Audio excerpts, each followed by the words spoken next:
दोस्तों प्रणाम। मैं सुमन गुप्ता अपने यूट्यूब चैनल पर आप सभी का स्वागत करती हूँ। आप सभी के बीच में बहुत ही प्यारा देवी गीत गाने जा रही हूँ।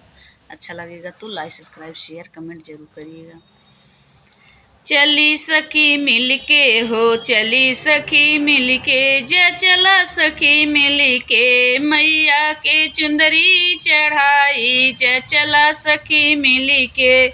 चला सखी मिलके हो, चला सखी मिलके, जय चला सखी मिलके, मैया के नरवल चढ़ाई, जय चला सखी मिलके, चला सखी मिलके हो, चला सखी मिलके,